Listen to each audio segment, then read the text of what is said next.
Buenos días, bienvenidos a nuestro espacio quincenal dedicado a la educación. Bienvenidos a Radio Calviá, este programa La importancia de educar, conducido por Toni Ballester, hoy con un protagonista, con un entrevistado especial, como es el profesor Celso Calviño, el maestro, que nos va a hablar de los itinerarios didácticos.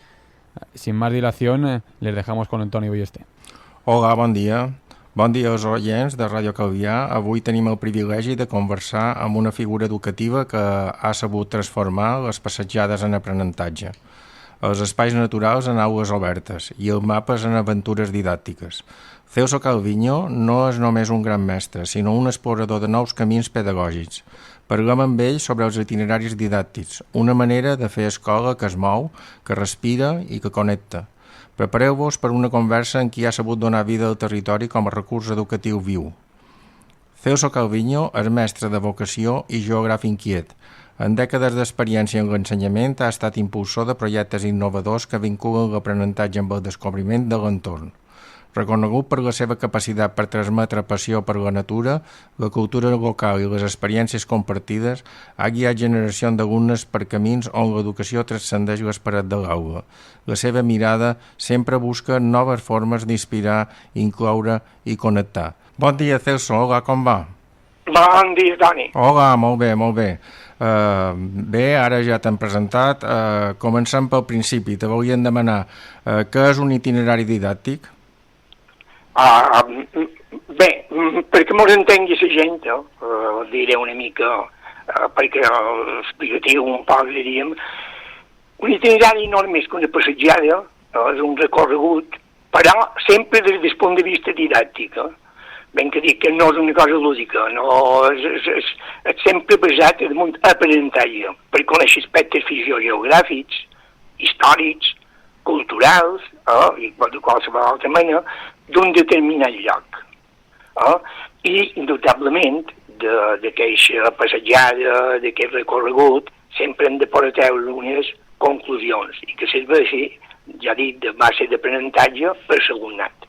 En principi, diríem que això és l'itinerari didàctic. Molt bé, i com vas començar a treballar amb els itineraris didàctics?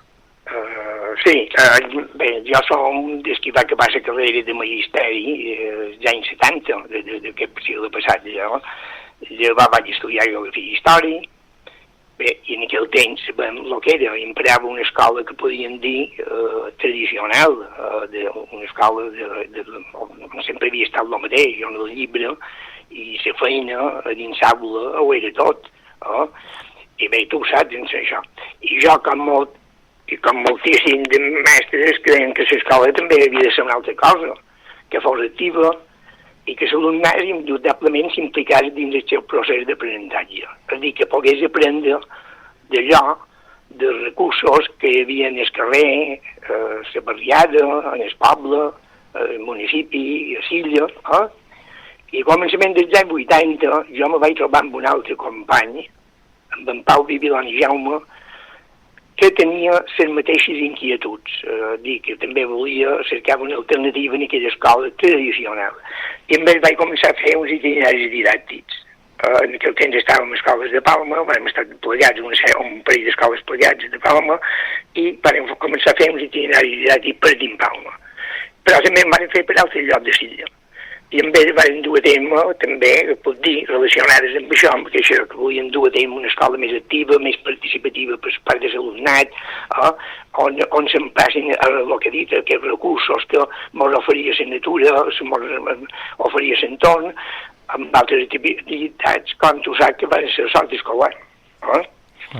I en principi és això, ben que vaig començar així. I quins itineraris ha publicat? Bé, d'itinerari n'he fet molts, però els que he publicat, els que han estat publicats, si mal no record, el Caminaràs, un passeig per la Marina de Maria Antònia Salvà, que el vaig fer amb en Miquel Herbert en aquest, i era un recorregut per diferents parts del terme de Llumajor, i ens basàvem en poesies de la Maria Antònia Salvà, que va ser el primer que vaig fer. Després vaig fer un altre que també ha estat editat, aquest que t'estic dient han estat editats.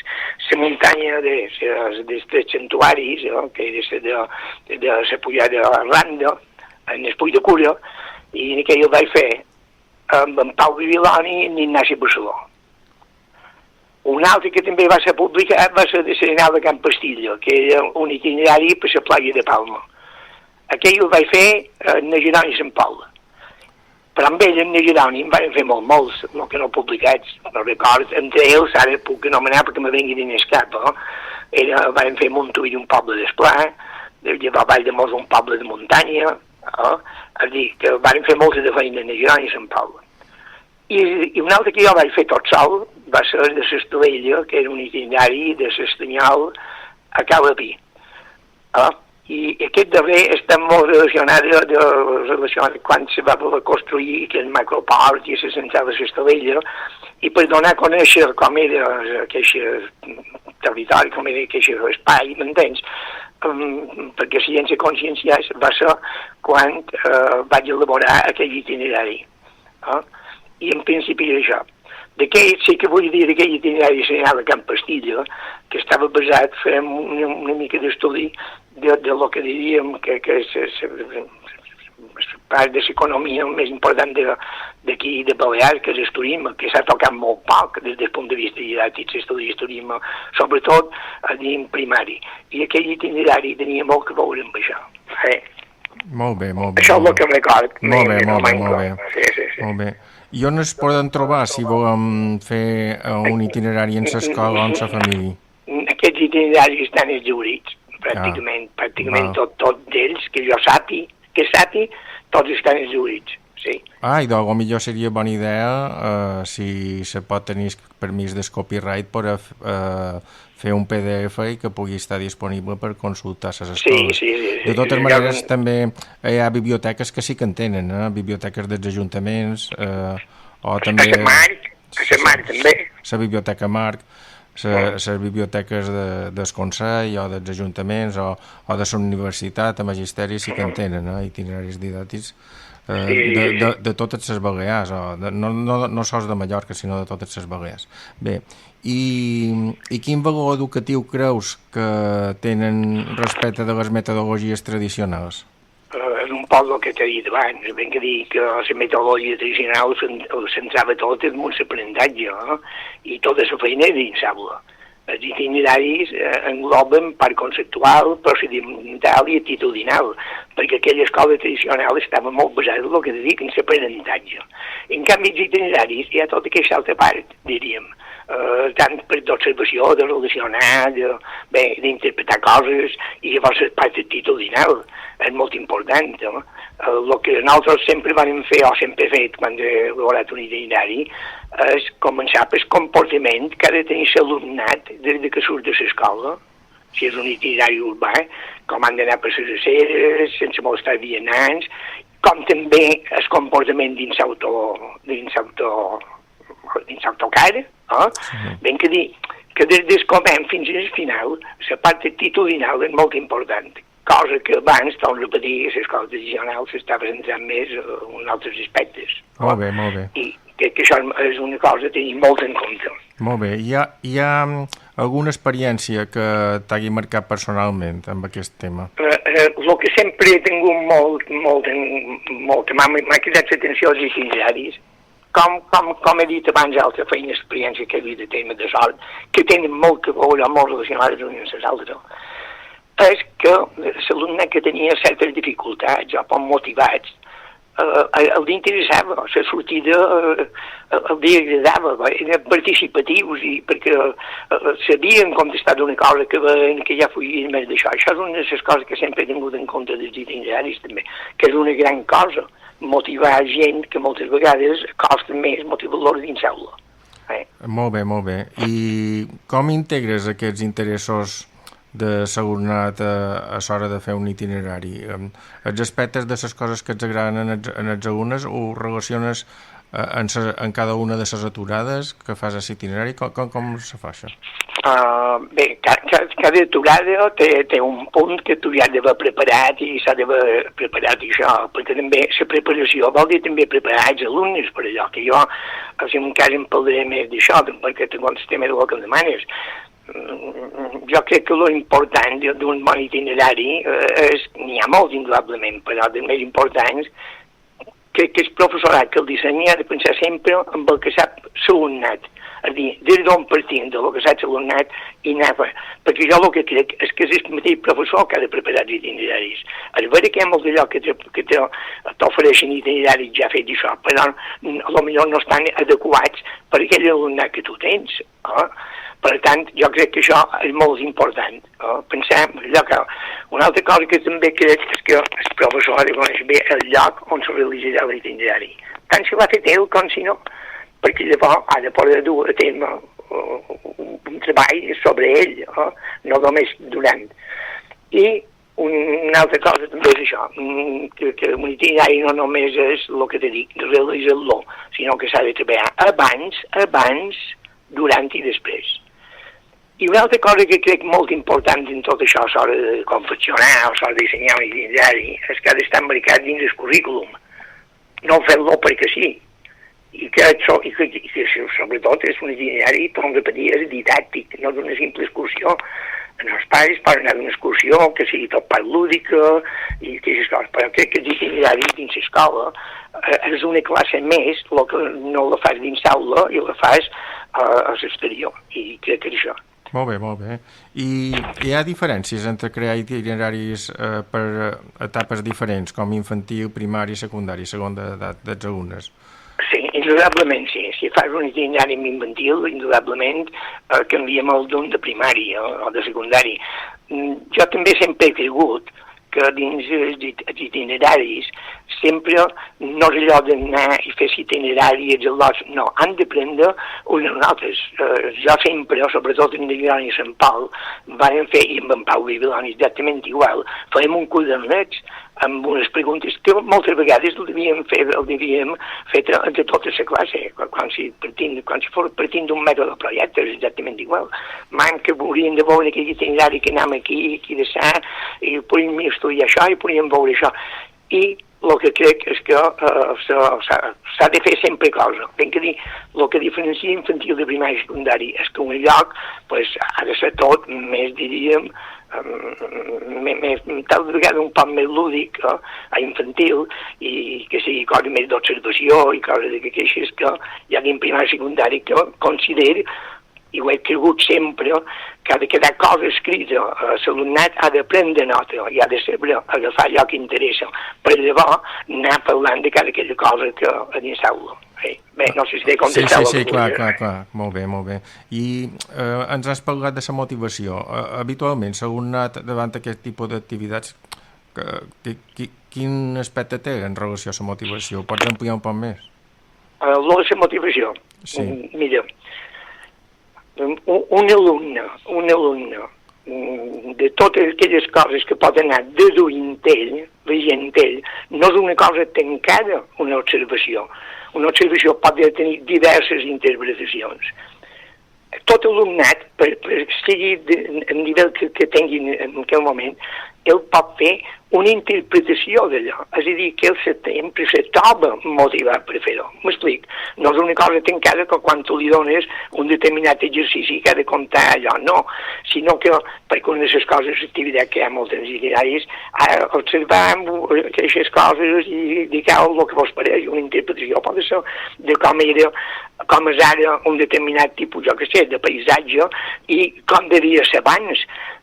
Clar, tothom pot donar la seva interpretació i això motiva molt més, indudablement. M'explic? Sí, molt bé.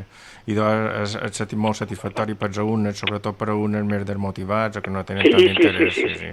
Molt bé. Això és una cosa que normalment, la immensa majoria, agafen interès dins els itineraris i presten atenció i no veu ningú que que estigui pensant en altres coses, sinó en allò que veuen, o observen, ja t'he dit, o això, sí. Llavors, jo crec que també té un ben que troba, perquè té un avantatge molt bona, i és que una vegada preparat un itinerari per a un professor, és vera que du el seu temps de preparació, però llavors quan el tens preparat te serveix pràcticament per cada any, perquè els alumnes canvien, no és així?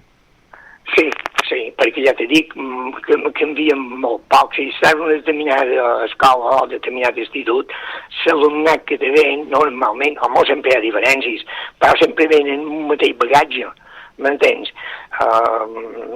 Bagatge d'aprenentatge i això. I té molt poques coses que hi ha de modificar. Probablement, si tu veus alguna cosa, i més avui en dia que la tenim dins els ordenadors, és molt fàcil de canviar, no? Això hauríem d'adequar en això, adequar fer-ho d'una altra manera. De fet, un itinerari, nosaltres sempre anàvem fent petits canvis del que trobàvem, no? Perquè durant la sortida, no m'agrada dir sortida, durant l'itinerari, el que feies era això, veure coses, no hem posat aquesta cosa que té un cert interès per lo que sigui, i no l'hem posat i ho afegim, o alguna que tal vegada això se podria posar d'una altra manera, és a dir, que és una cosa sempre oberta, un itinerari, quan elabores l'itinerari. M'explica, no? Sí, perfectament. I com saps si un itinerari ha estat efectiu? Home, sempre ha d'haver una evolució. Amb això, sempre, l'evolució d'un itinerari, nosaltres la farem, jo això per la meva experiència, Clar. Potser altres persones que ho fan d'una altra manera, i altres professorets, però el que nosaltres sempre farem que una evolució, diríem, individual. Però llavors també n'hi havia un altre en grup, que xerraven de tot el que s'havia vist, se posaven en comú, i com a grup feien, i també se'ls avaluava allò. Ben que dir que ha de fer sempre una avaluació. Bé, qualsevol activitat didàctica, si no té avaluació, no és activitat didàctica. Clar. Ha de fer sempre avaluació. Ara que me diguis una evolució d'una manera o de l'altra, ja tal vegada no tan conceptual, però sí ha de fer evolució. I nosaltres el que fèiem també era, en petit grup, també preparaven el que s'havia vist, observat, el que s'havia fet, i feien tota aquella explicació. Si algú havien fet ja fotografies en aquell temps, que estaven molt duents a la màquina de fer fotos, i damunt d'aquelles fotos que havien fet, anàvem fent una evolució. Molt bé. I quins reptes o quins reptes més importants creus que pot afrontar l'educació en relació als itineraris didàctics en l'actualitat? Mira, els itineraris didàctics avui en dia crec que tenen una importància molt grossa i que no se li dona, perquè moltes vegades jo sent, diuen, és que hem anat a d'excursió a tal lloc, i demanes en aquell alumnat per a quins municipis heu passat. No ho saben. Què vull dir amb això? Que els itineraris, si se fan bé, són importants per integrar, sobretot, a gent nou venguda, alumnat nou vengut. Perquè si nosaltres volem que s'integrin, han de conèixer una cosa. L'han de valorar. I si la valoren, l'estimen. I crec que això és el més important avui en dia. Crec que té una importància molt grossa es fer itineraris i treballar itineraris. Moltes vegades, més que certs aspectes conceptuals, que tu saps, tant com jo, que se dona moltes vegades més valor en aquesta, diríem, part d'aprenentatge conceptual. Clar, valorar el territori per estimar-lo. Aquí mateix. Si el coneixen, el que te dic el valoren, i si el valoren, l'estimen, i si l'estimen, s'integren. I vull ser molta paraula d'integració, però una de les coses que se podien donar se té una mica, diríem, descuidat.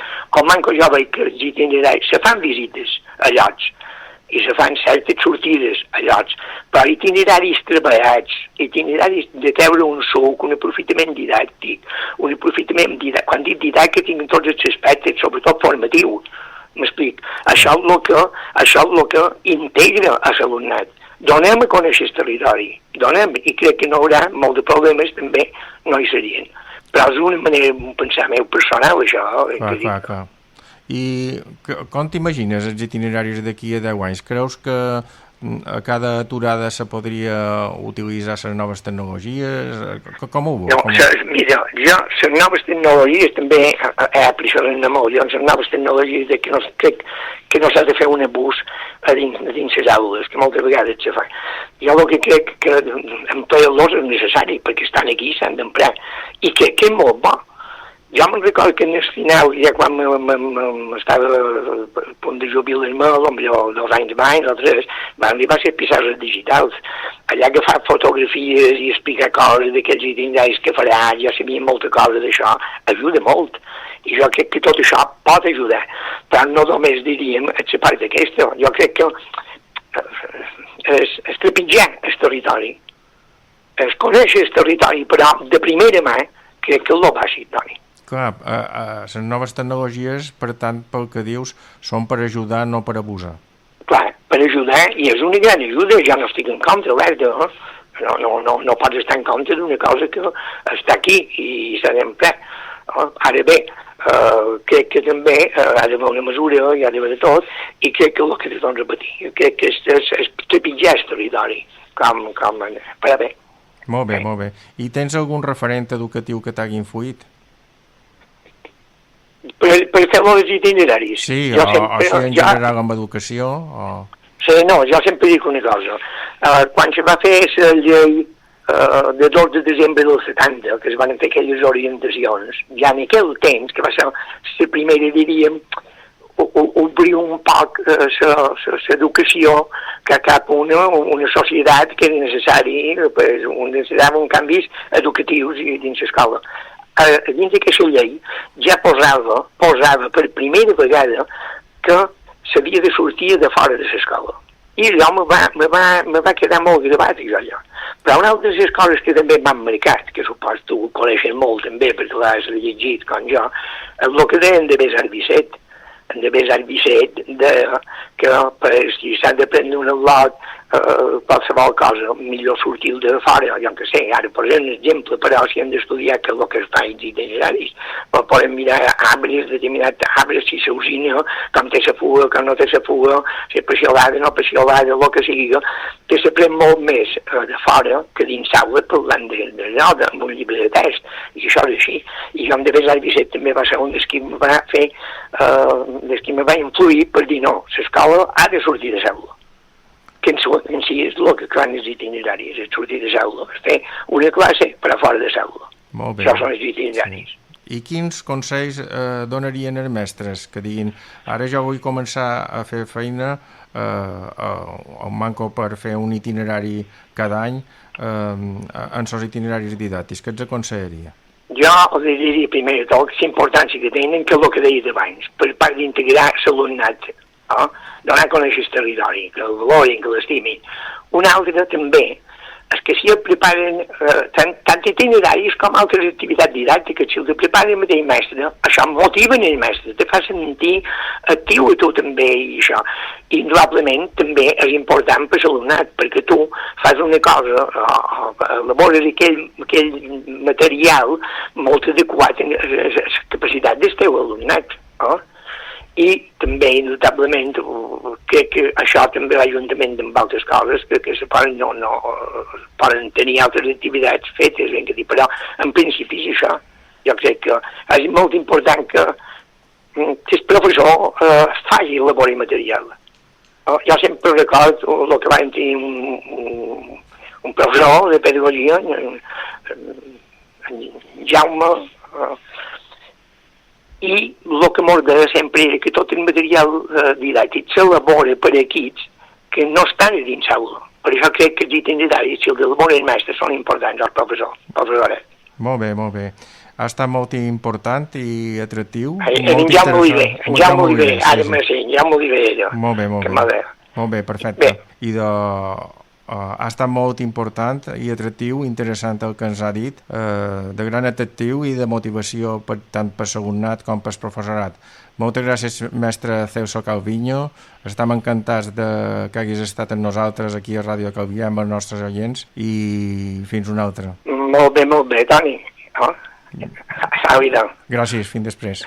Fins després, adéu.